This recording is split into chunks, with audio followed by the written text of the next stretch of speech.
So magandang araw Kabola, sa video nito pag-uusapan po natin Kabola yung mga update, in a way po Kabola, diba? Yung mga nakaraan pa po mga trade rumors, diba? Malaliman natin yung usapan. And then itong resulta po ng PBA All-Star Game. And then of course, ang improving po na performance ni Kai Sotto. So mga hindi pa nakasubscribe, pakipindot naman po yung subscription button. So yun na, congrats! Wait lang, wala pa lang nanalo Kabola dun sa naganap na All-Star Game na Team Mark versus Team Japet kasi po tinabla nga nitong si Robert Bolick Kabola with his back-to-back long pumps Kabola na pakita. Iba talaga yung clutch genes nitong si Robert Bolick Kabola. No? He can easily become a legend in the PBA. Kailangan lang talaga niya Kabola na mag-content, pumasok dun sa mga high-stake games, finals Kabola, diba? Win championship, and he can be special. Now, ang controversy dito is dapat ba na naglaro pa sila para meron talagang panalo din sa All-Star Game? And my answer to that is, it depends na lang sa PBA. This is all about entertainment there, that they end up, fans are entertained, Kabola. Obviously, marami nagsasabi it's one of the fun or most entertaining All-Star Game in a while, Kabola. So, respect to these players po, Kabola, na naglaro, Kabola, and for letting it be competitive, Kabola.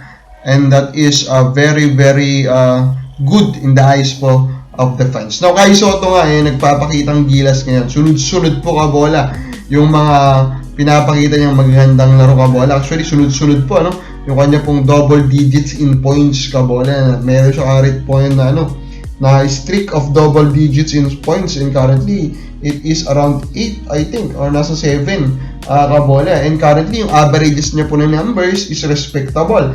12 points, 63% shooting in the field, 6.2 rebounds, almost 1 block a game, Kabola. Those numbers are good to see, Kabola, pero is it showing, Kabola, is already pang NBA? In my eyes, hindi, di ba?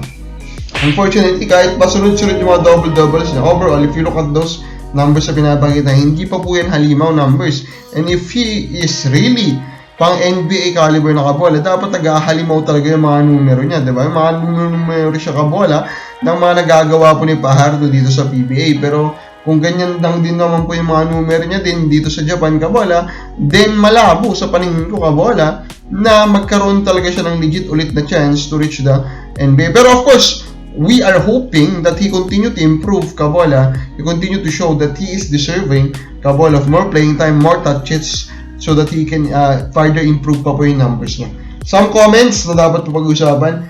Adrian Dulay, kailangan bang pag-usapan yung salitang deserving? Parang sa nakita ko, parang umanga lang naman yung mga fans ng taong dapat na nandun sa spot na yun, di ba? Pwede yung pagbigyan yun, iba?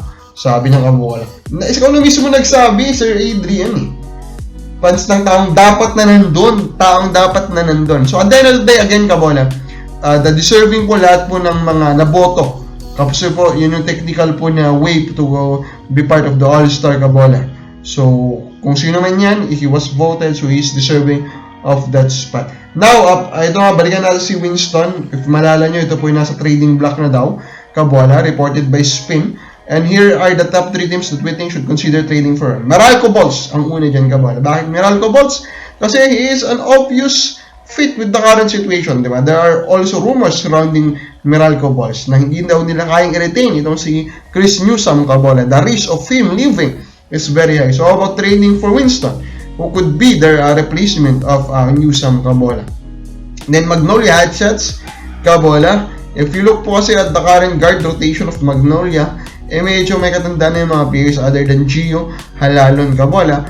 And actually, they may want to have an ace player, di ba? Someone that can score in the clutch, like Winston can. Then Alex, ito, pari sa akin for entertainment purposes and actually for modern game purposes, di ba? I want to see him be partnered with Bolick, di ba? And them running partners, Kabola, I think they will do a lot of damage. I think they will complement kasi Bolick is an elite passer and Winston is actually a willing passer too, Kabola. So I think magko-complement sila. So tingnan natin kung sino po talagang gusto mag-trade po for Winston. So kung makabala sa vlog mo, saan po dapat mapunta si Winston? Comment lang po sa baba.